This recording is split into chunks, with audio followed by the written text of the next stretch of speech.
And we're live. Hello, everyone, and welcome. My name is Shani Evenstein, and I'm an educator and researcher from Tel Aviv University.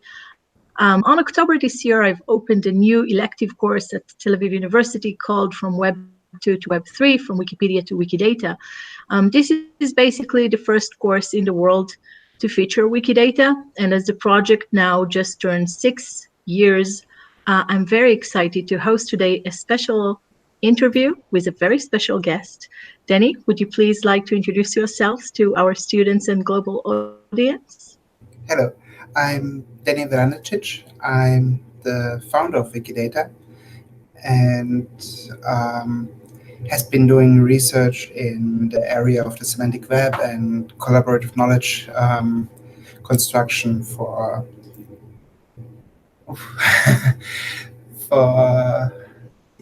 quite a while now, 15 years or so. And I'm very pleased to have to be in this interview. Thank you for having me, Shani, and congratulations on getting this course on the ground. Oh, thanks so much. This is a good point to maybe say that the questions that you're going to hear today are basically curated by me and belong to me, my students, and actually the global Wikidata community. So we'll try to say who's asking the questions throughout the interview. So since this interview is also meant to give kind of an overview to newcomers to Wikidata, I'd like to basically begin at the very beginning. And could you please tell us what prompted you to start Wikidata in the first place? And why do you think it's important and relevant in today's digital reality? Thanks, that's a great question.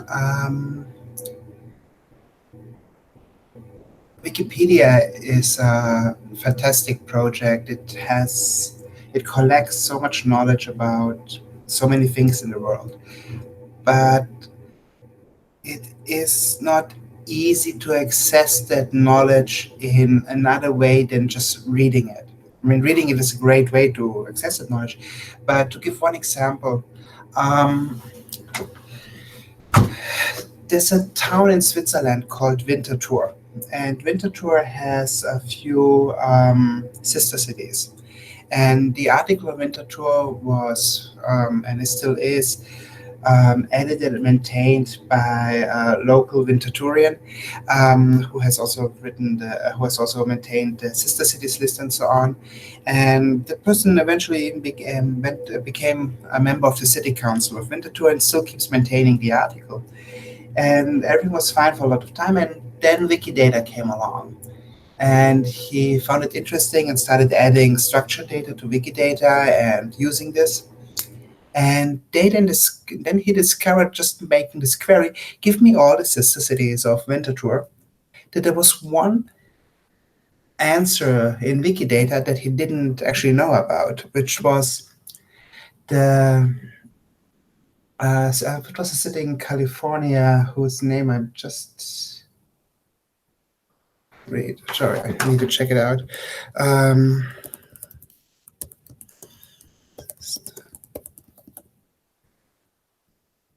Ontario, California. And he didn't know about that.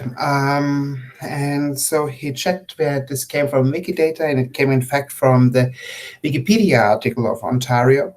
And it has been there since 2006, if I remember correctly, for more than a decade, but he never saw it because why would he go and read the article about Ontario? He didn't know that there is information that is relevant to Winterthur on that page. And so he never saw actually that. And it was there for all this time. But now, thanks to Wikidata, he was able to ask this question because it was in structured data. He got the answer, and there was a surprising answer. So why did Ontario show up? The Wikipedia article was giving a reference to the Ontario website. So he looked on the Ontario website, and in fact there it was. It was stating that Winterthur is a sister city of Ontario. And then he asked, being on the city council, he asked the city government, like, what's going on here? Are we a sister city of Ontario? They had no clue about it, never heard of that. So he actually wrote a letter to Ontario, asking them, hi, why are you listing us as a sister city? And they answered, yeah, well, we became sister cities in the 80s. Here are all the papers about it. Here's our resolution from our city council and so on. Here's a paper signed by your mayor and everything. And the mayor was still around, was still alive, even though he wasn't mayor anymore in Winterthur. So he went to the mayor and asked him, yeah, I totally remember that. He signed those papers and did everything. It's just the city council back then didn't actually make the resolution. And so they found out about a long-lost sister city thanks to the structured data in Wikidata, even though this information has already been there in Wikipedia as text, but it's hard to access this text. It's hard to find it.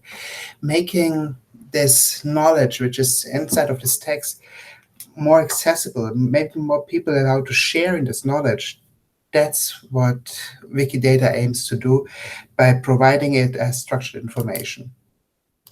Yeah, that is a very cool, I think, example of how discoverability is such an important thing in today's abundance of knowledge. But this still brings a question from Viki from Greece, who wants to know, why should anyone get involved in Wikidata? Yes, it's important, but why should people, do you think, invest in Wikidata in the first place?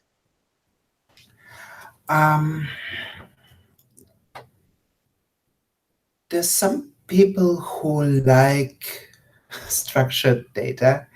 When I was growing up, I loved making lists of things, like writing down, for example, when I was reading a novel and I was really invested in it, I started to list down the chapters and which characters appear in which chapter, how long is each chapter, and trying to break down of scenes and so on. So I really loved actually doing this kind of structured work. And there's simply it seems that there are some people who like doing this kind of thing. It's fun, it's rewarding for themselves.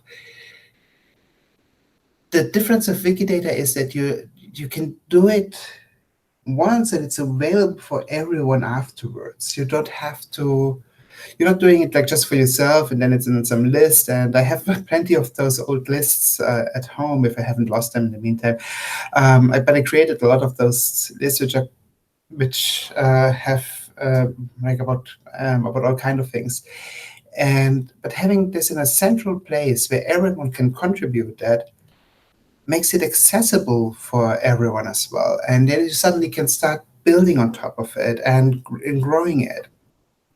Mm-hmm. I'm not saying that everyone should get involved into Wikidata. I think that would be far too ambitious. There's some, and there's also a need to that. Some people prefer to work on natural language text and would prefer to work on the Wikipedias. Other people prefer to make pictures and be involved in comments. And other people prefer to write code and can do it in open source code. And other people prefer not to contribute at all to knowledge commons. And all of these are fine. And I believe that there are sufficient people who have inclination to contribute to Wikidata, and it's great to have a space for them.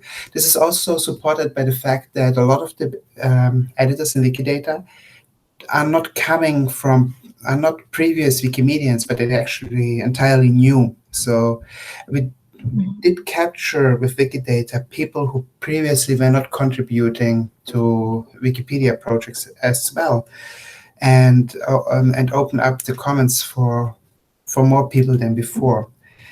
But there's also a secondary question that it's like, what's the point of doing all of this? So this was so far about the motivation. And the point is to make a knowledge base accessible to everyone, basically to provide everyone who wants to the means to access structured knowledge about the world. But since it's a Wikimedia project, we always have to remember that those are volunteers doing it. And therefore, the question really is, why should anyone volunteer to do that? And that's really because they want to. That's the best answer. Because they want to do it, because they are inclined to do this kind of work, because it is work in the end, right? Yeah.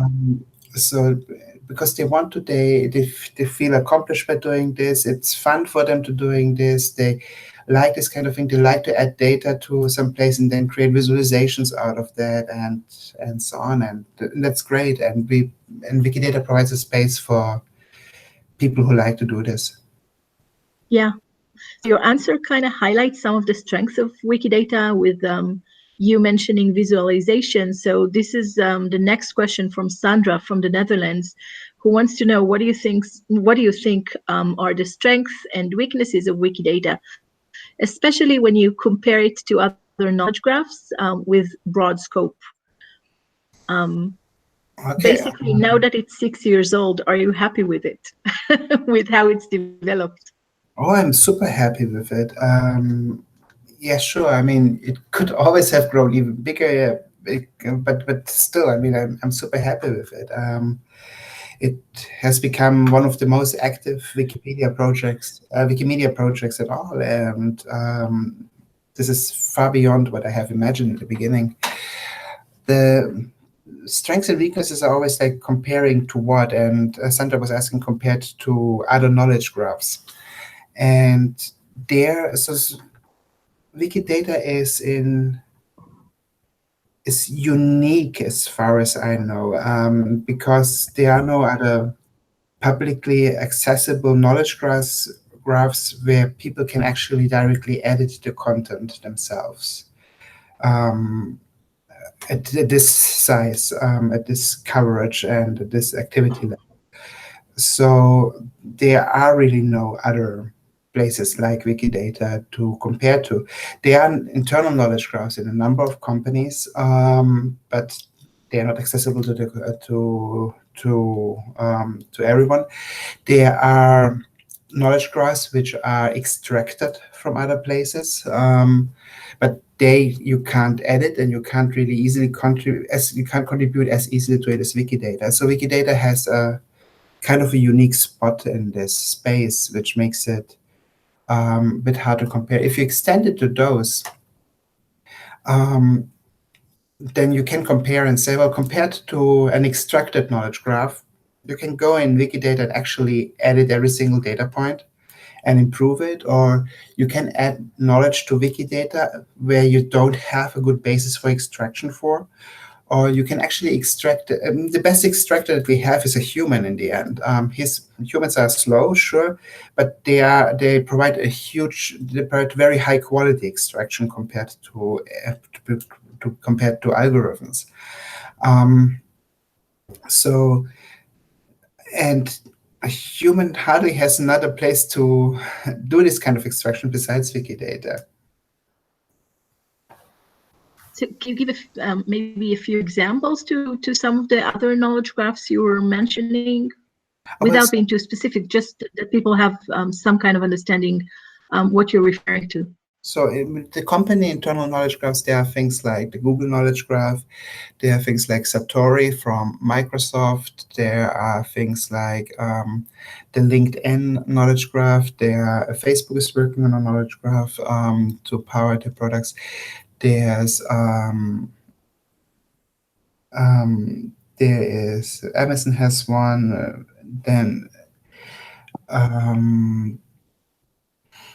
And DivBot. Well, the question is, sorry, go on. DivBot is one that actually provides a knowledge graph as a service on the web. Then there is on the other side the automatically extracted ones. There are things like DBpedia, like Yago, and a few others. There's also there's also Psych, but now is a company, which is also in the first group. And Wolfram Alpha obviously has a big knowledge base. I don't know if it's a graph or not, but it fulfills a similar function inside of that organization. So there are plenty of those outside. And as I said, openly, it's particularly widely used DBpedia and Iago, or in BabelNet as well. Yeah. So I guess the question would be, do you think it's a strength or a weakness that people actually have access to edit it? I mean, surely there are pros and cons. Do you mean that people can edit it? that people, well, you mentioned the fact that Wikidata is the only knowledge base that could be edited by people, by volunteers today. Yeah. So I'm curious to know if you think that's a strength or a weakness. Oh, I totally think that's a strength. I'm even surprised by the question, because for me it's so obvious that it's a strength. Oh, for me too, but I can't assume. Yeah, having been a Wikipedian for since 2003, it's like, yeah, it's so obvious that this model is has advantages, particularly given the scope and the breadth that we're trying to address here. So yeah, I mean, no, it's pretty much, An advantage. it's definitely an advantage. I mean, even if you ask me what are the disadvantages of having an open editing model, the other options would be like, well, we could have a guarded editing model where we only allow experts to edit it, but we saw that in the Wikipedia history that it has failed miserably. Basically, it keeps just too many people out of the whole thing. We could argue that, oh well, a company should be building this, and this is like the discussion of for example, Encyclopedia Britannica versus Wikipedia, and having something similar for knowledge graphs, and saying, well, a company could provide provide guarantees of quality and all of these things which a community can't, which is true. But we see with Wikidata that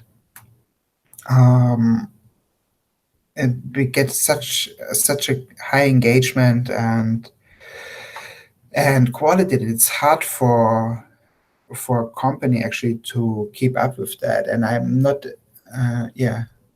so given the world as it is right now, I'm having trouble seeing how it would be a disadvantage. Yeah, I get that. And now I'm curious if there was anything that really surprised you, something cool that you didn't anticipate that you found on Wikidata that happened throughout these 6 years. Oh, plenty. Plenty. One of my favorite edits, for example, just to go to the very low things. So there are some edits which are completely surprising and fun to see. And one of my favorites edits was for My Little Pony character. It's for Spike. So Spike is a friend of the main character Twilight Sparkle, and he was tagged as a dragon in Wikidata. And then someone came in and changed that from instance of dragon to instance of fictional dragon. That's just in the first moment, it was just so amusing to see that change. But then actually digging into it, it's enlightening. It's not that it's just weird. It makes totally sense, because they are not only fictional dragons, it means dragons in fictional stories, but also they are dragons in mythology and maybe dragons in religion, and so which have a very different status than simply fictional dragons. And it totally makes sense. But it's just, and this way you will learn so many things. And one of the things that I learned from Wikidata is really how fractal knowledge is, how you think you know something about something, and then you dig deeper and you see, oh wait, actually this whole situation is much more complicated than you thought. And this repeats in basically every knowledge domain and everything. And yeah, that's one lesson from Wikidata, definitely. I mean, oh yeah, definitely. So you're touching on ontological knowledge, and I will jump. I had a few questions before getting to what we can learn from Wikidata, but since you're already touching it, I'm curious to know what you think of Wikidata as a learning platform, which is something I'm personally excited about. I think it's a platform that allows many things. So my question is actually divided into two. First, I'm interested to know if you think people need specific skills to join the project, and second, what you think it allows in terms of learning when you engage with this platform. Okay, so that's learning in the sense of humans learning, not in the sense of machine learning, right? Oh yeah, definitely human learning. Just to make clear. Um, That's an important distinction in these days. okay. You're right. Um,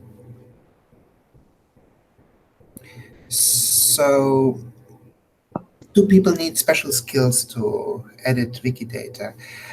I think they do need a special kind of interest and inclination towards this kind of structuring the world, because otherwise you can get so easily bored doing that you just have no fun doing it. And since Wikidata is a volunteer-driven project, having fun is pretty important, I would say, and feeling the feeling of accomplishment doing edits on Wikidata.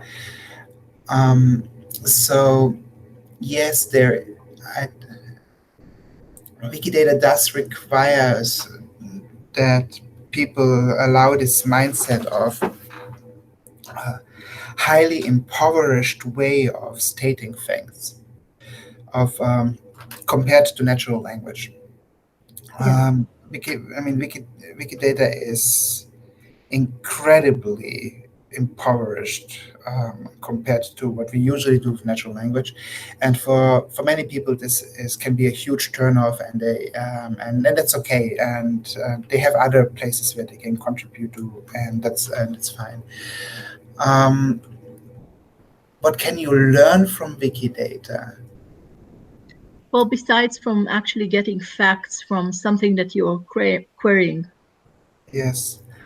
Um, well, you can learn to. You basically can learn about knowledge representation. You can learn about how structuring data, how to effectively structure data. You can learn your social skills about how to agree on what the properties mean, and how to create new properties. You can how to deal with disagreement. You certainly should be learning about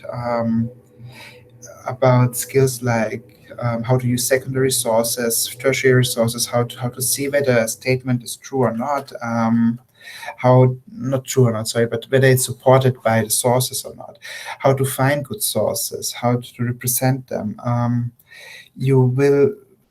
What I love to do is, but this is a completely incidentary way to learn things, is to just click on random item and then see if I can improve that. And this way I learn about various things that I never heard about before, and discover pieces of the world that I didn't have a clue about. You can learn about all these things. You can learn about query languages like Sparkle and how to create visualizations with data, and then use those query languages with the data and discover gaps, discover insights, find stuff that you wouldn't have known otherwise. And so there's a lot of things to play around with and to learn there. Yeah, definitely.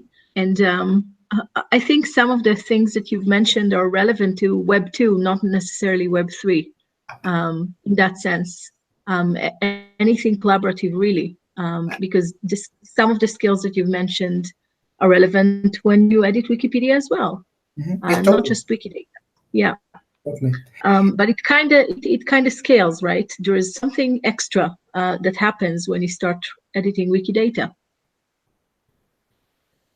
There's also this one thing about Wikidata that is different from the Wikipedias, particularly smaller Wikipedias.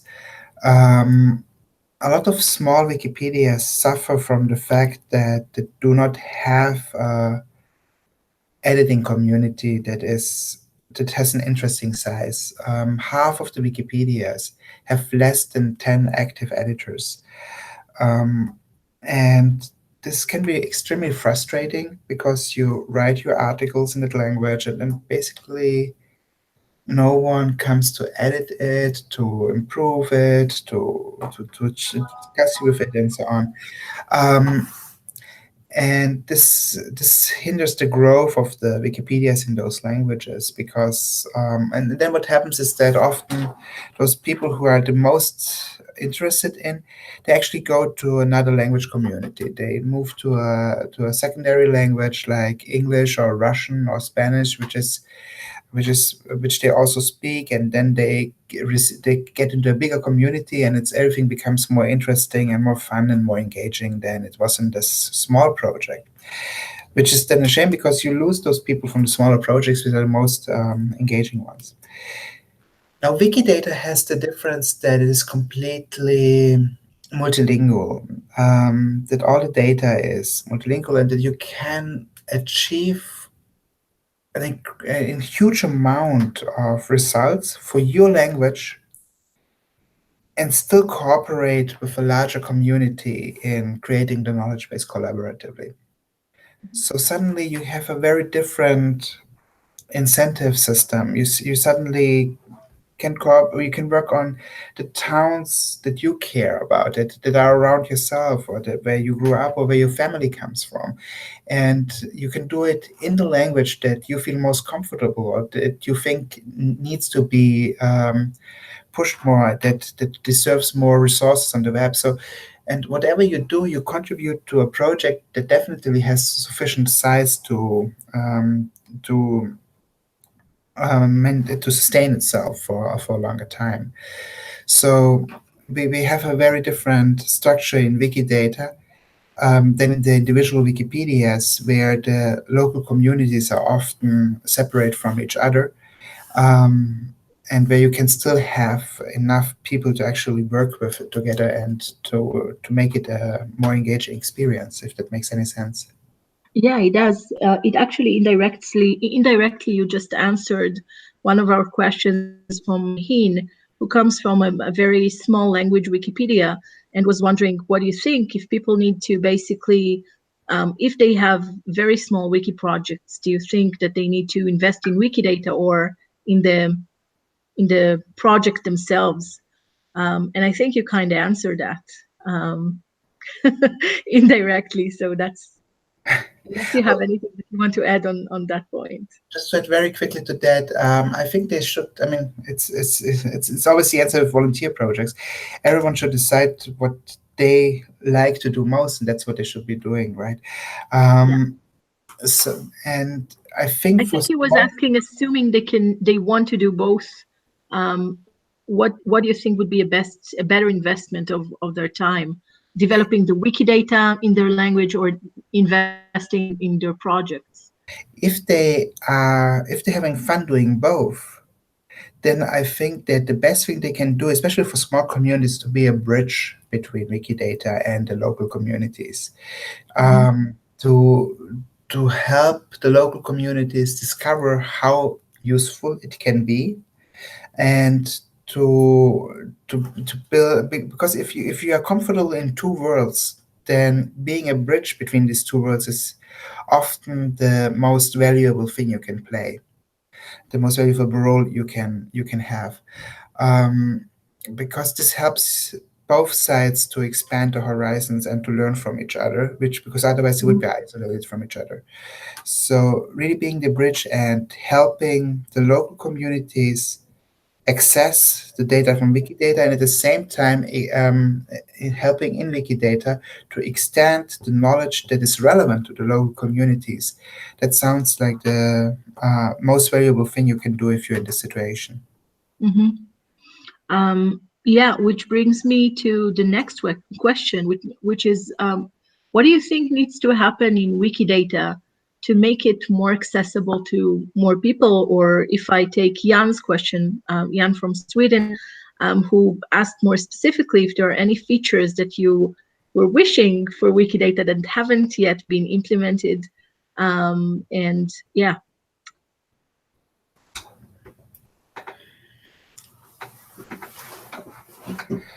That's a great question.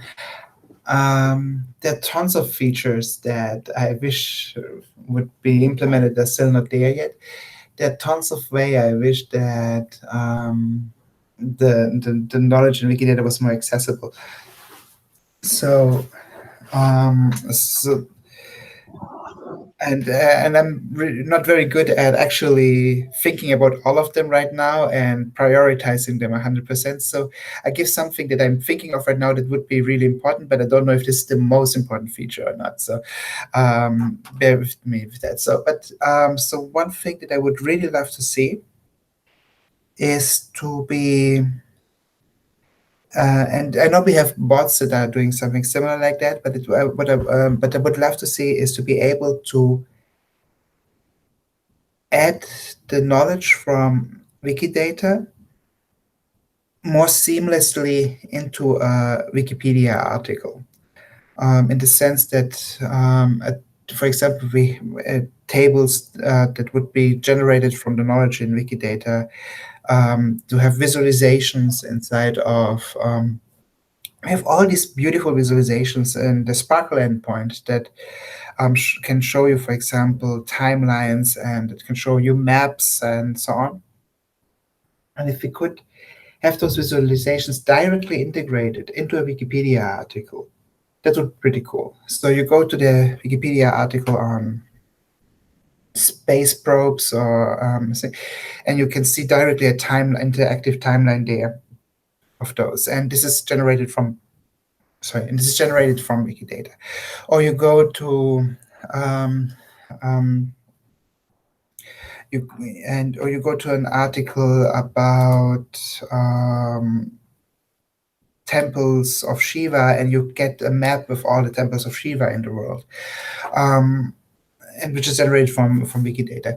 And so there are a lot of ways that the knowledge from Wikidata could be displayed in the Wikipedias without the casual reader even knowing about this, and they don't have to know about this.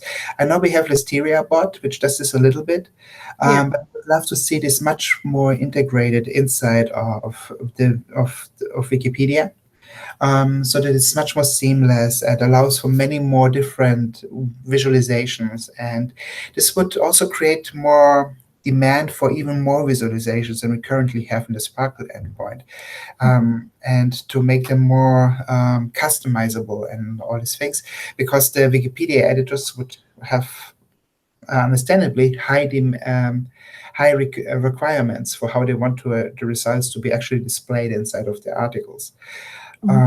And then once we have that, or even parallel to that, imagine now that not only for Wikipedia, but as a JavaScript widget that you can drop in every page that you might have on the web. So in any page on the web, you could just have some visualization which is just pointing to Wikidata and being rendered there. So then you have a newspaper article that writes about something, and the data is coming live from Wikidata or something similar. And this would also require obviously some, but basically to make some in-between tools to kind of mediate, right, between Sparkle and the because not all Wikipedians know Sparkle and know how to use these. Right. And the Sparkle endpoint helps a lot with that already, but there's still more. So to have basically the knowledge that is in Wikidata be exposed in more venues, that I think is one of the most valuable things we can do. Any other thing that you think would be nice to have? Besides visualizing and using it more broadly in all projects? There are tons of things, but this is really the one thing that can drive the importance of the role of Wikidata the most, definitely. But besides of that, so I'm really, really happy about what's going on with the lexicographical data and this extension. And there's tons of stuff one can do to improve this. And where we just started to scratch the surface, because we only started with this project basically completely fresh. And then the connection between the ontological knowledge base in Wikidata and the lexicographical knowledge base that's now being newly created. This is something where there's a lot of space for figuring out what the proper way to do is. And just like questions like should the labels inside of the ontological knowledge base actually come from the lexicographical knowledge base or not, and this kind of thing. There's a lot of space for discovering better solutions than we currently have. Mm-hmm. I guess this brings us to a next level of questions, and one of which came from João from Brazil, and actually from me too, about using AI and all the developments in natural language processing. How do you see that changing Wikidata besides the use of ORIS? Yeah.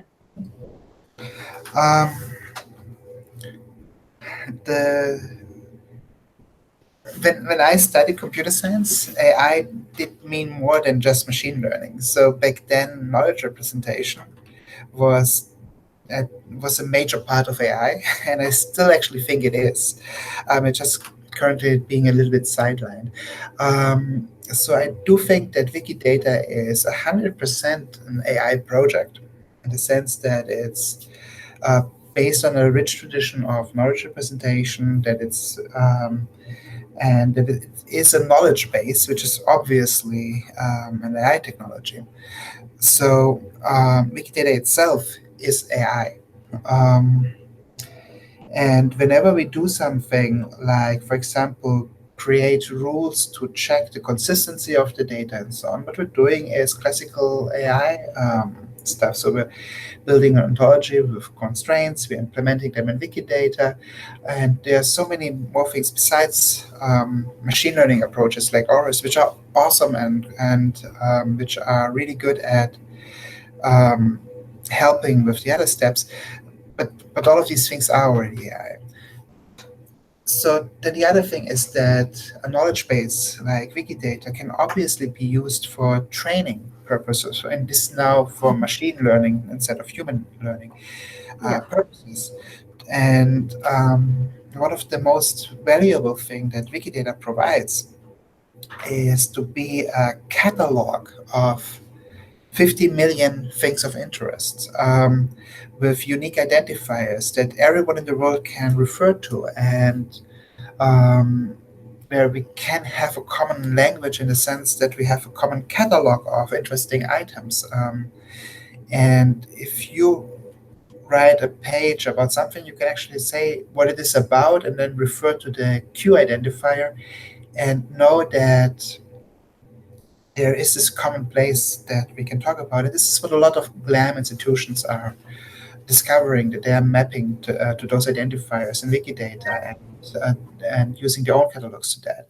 And this is also just classical AI, what we're doing here. And we're just mapping those things. And we're creating a larger and larger knowledge graph where we can then run inferencing on top of it, where we can use reasoning for constraint checks, etc., etc. So all of these things would work in that, and then the results can, again, as said, be used for machine learning purposes, but you can also use AI, for example, to read natural language text and find candidates for the knowledge.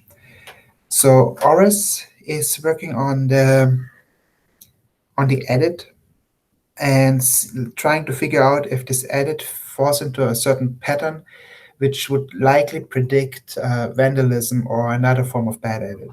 Mm-hmm. What it doesn't do, and which would be really cool if someone would be doing that, is, for example, we have a lot of statements that have that use as a source some website or some text or whatever. There's nothing, as far as I know, that actually looks at a statement, looks at the websites, and checks if the website actually supports that statement.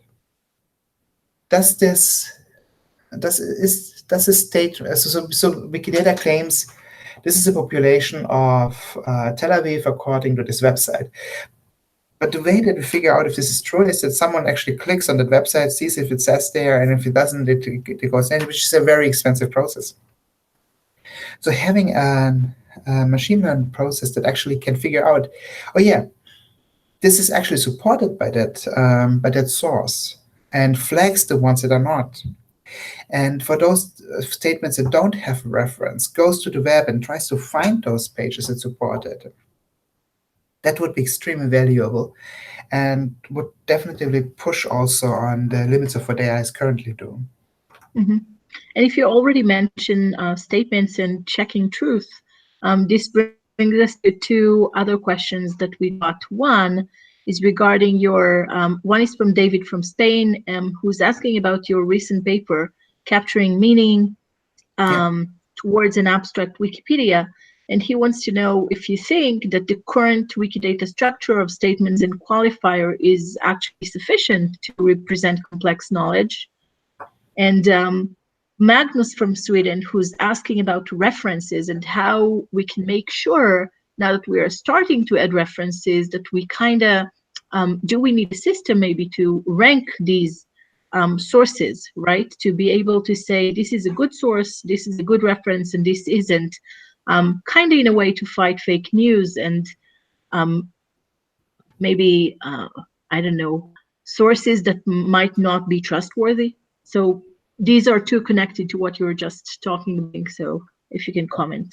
I go first to Magnus' question about the sources, and yeah, definitely there's so much more that we can do than we're currently doing, to rank the sources, to classify them, to figure out which one of them are good, to easily allow someone to file answers by a class of sources, for example, to highlight non-existing references, to highlight statements that have no supporting sources, to check if the sources actually really claim what the statements are saying, and so on.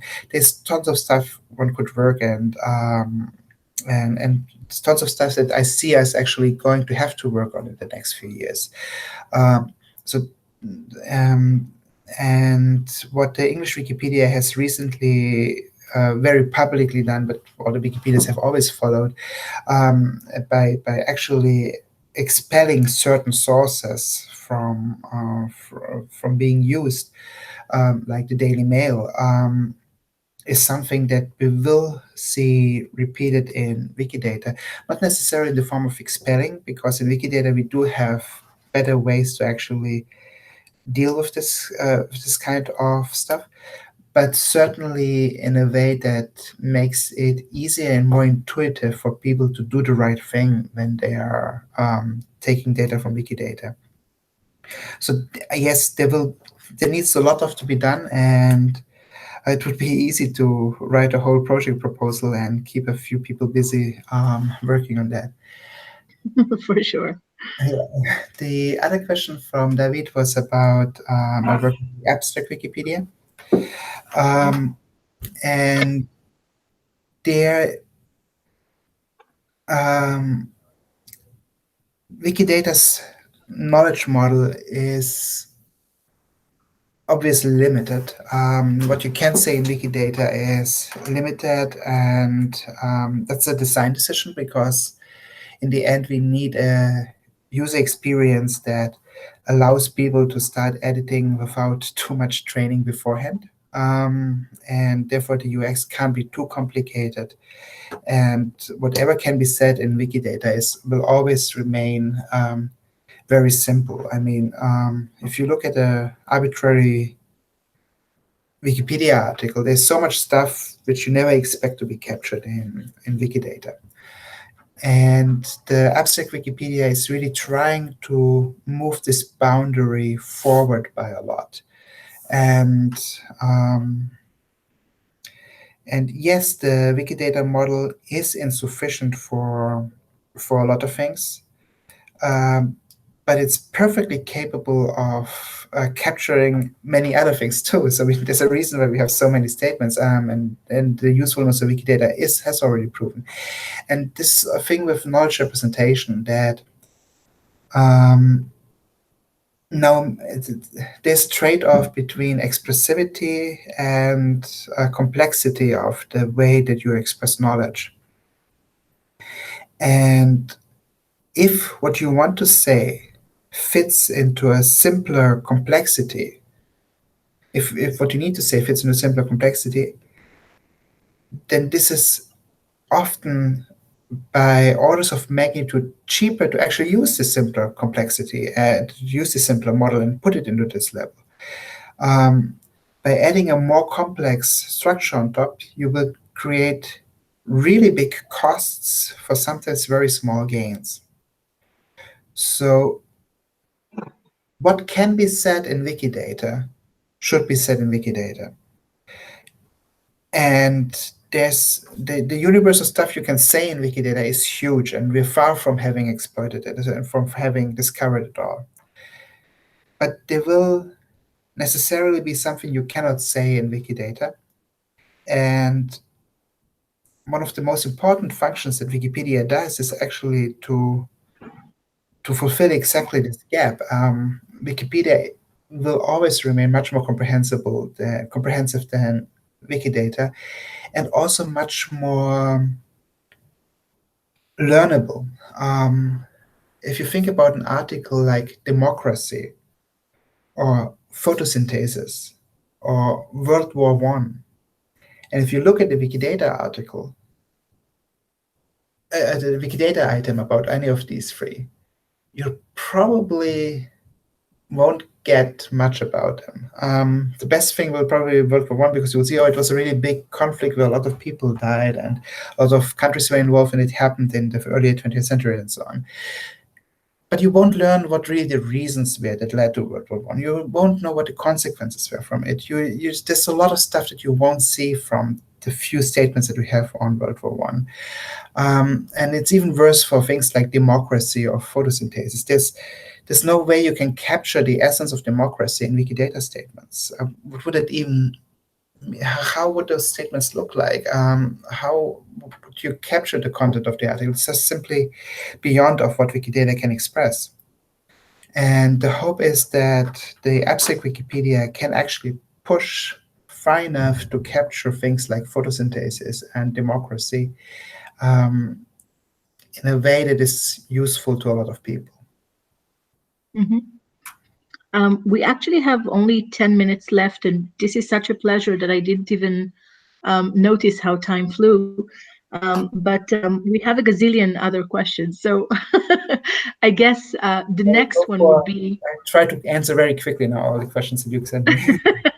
Yeah, let's try to do some more for a few people who are really curious to hear your thoughts on.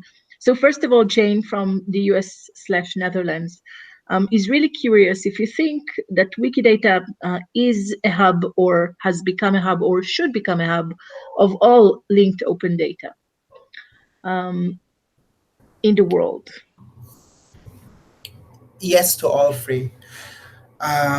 So it shouldn't be the place where you store all the linked data, but it should be a place that provides a catalog of identifiers that everyone can reuse and have a shared understanding of those identifiers. And it should provide a place where you can link out to a lot of data, and so that a lot of catalogs outside of Wikidata would be linked from Wikidata, saying how those entities map to each other. So I think that Wikidata makes a great crystallization point for the web of linked data. And I think this question kind of brings us naturally to Wikibase.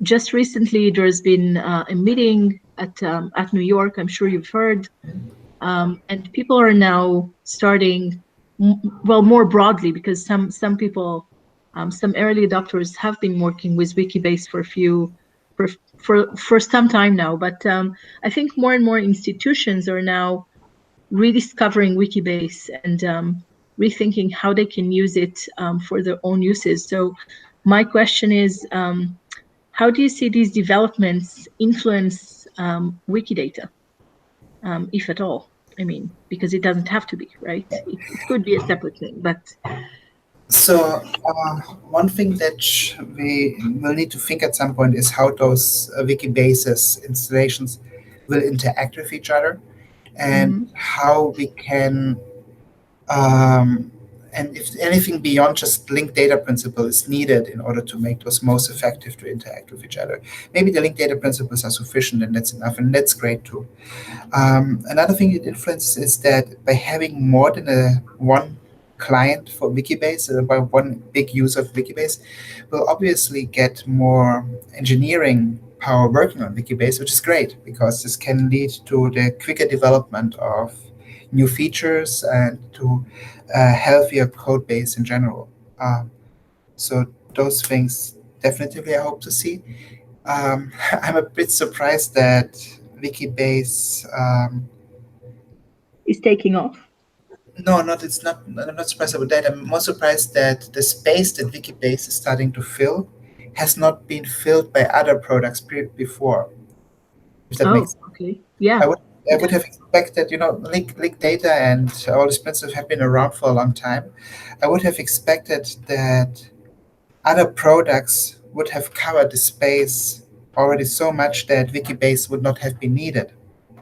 Because Wikibase really has a very specific use case, which is to be able to have a lot of collaborators on a very large knowledge base, which is something that most of the organizations actually don't have as a use case.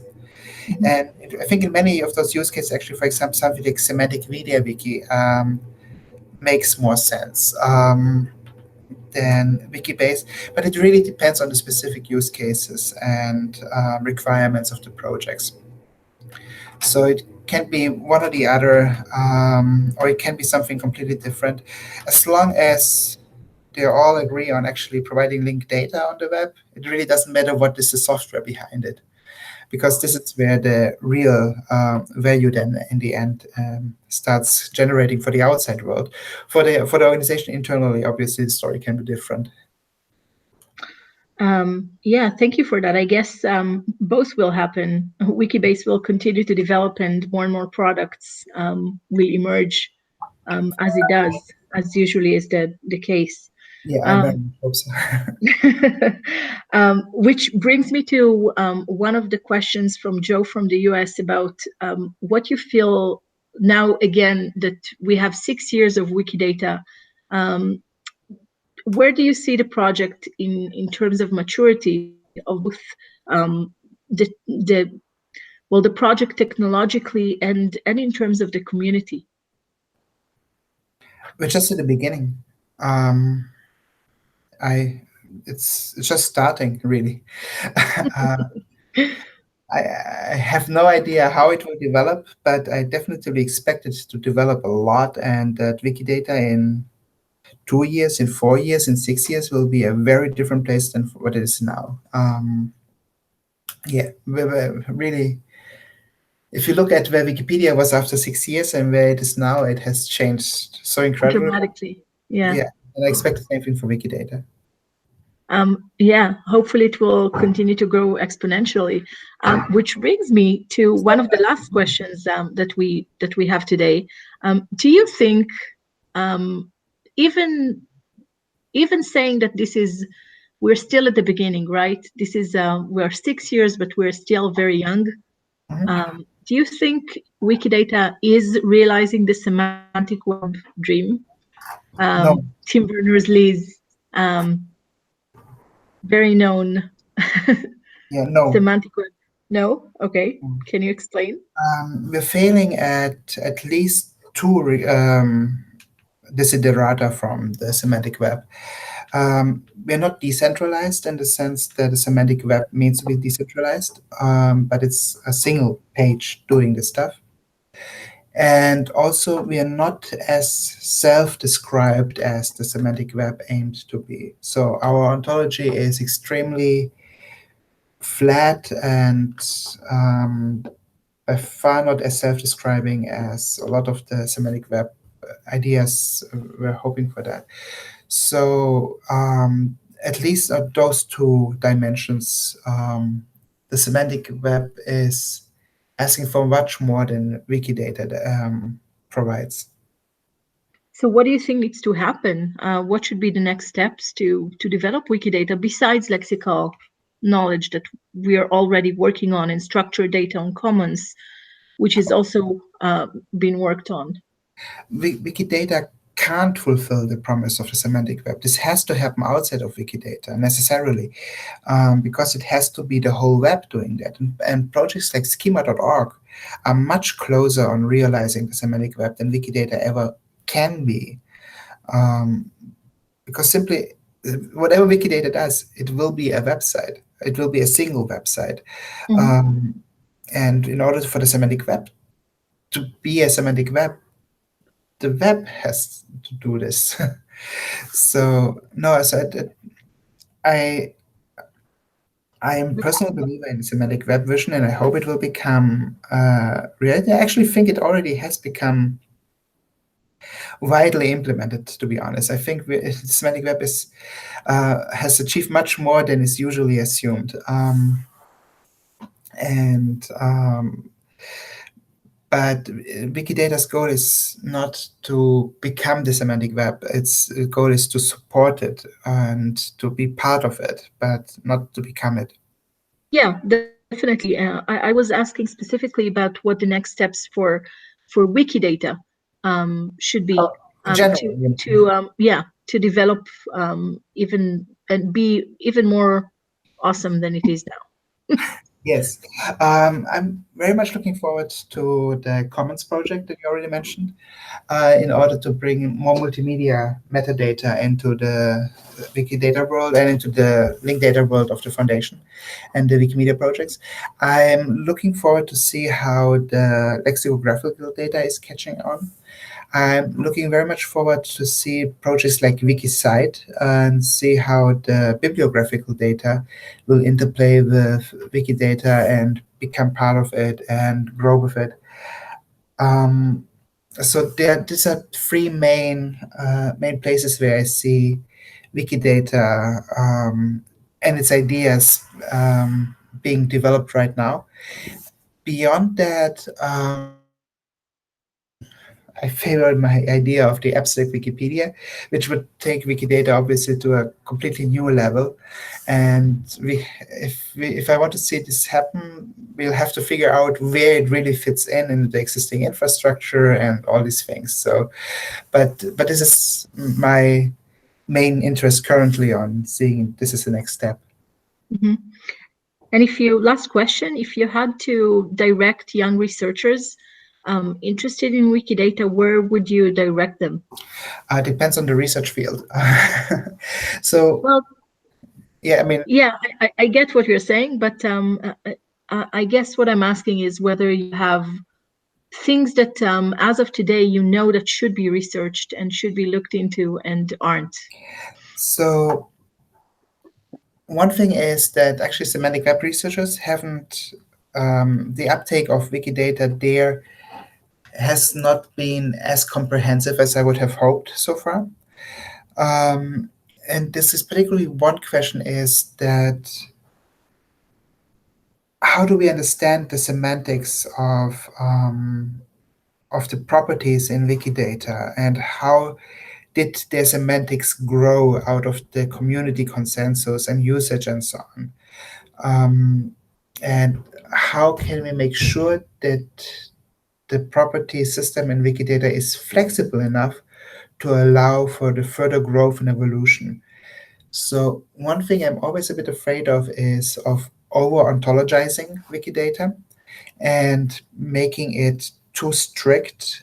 And I would love to see research that supports this intuition or not. I mean, I really don't know if this is true or not, right? That to see if what the trade-offs are of making the semantics stricter with allowing for future changes and how those interplay with each other, and where the sweet spot is between flexibility and consistency. So this is one area I would love to see more research on, because I only have intuitions in that and I don't know what the real answer is. Mm-hmm. Well, I think you at least gave someone an idea for research. And on that optimistic note, Denny, thank you so much. It's been an honor and a privilege to have you today. And thank you also to all those tuning in from around the world. Um, it was fascinating. Thank you so much. I guess we could have gone on and on and on, as the case is with Wikipedians and Wikimedians and Wikidatans. So thanks, we appreciate it. Thank you for hosting the interview, Shani. Have a great Thank evening. you so much. See you. Bye bye.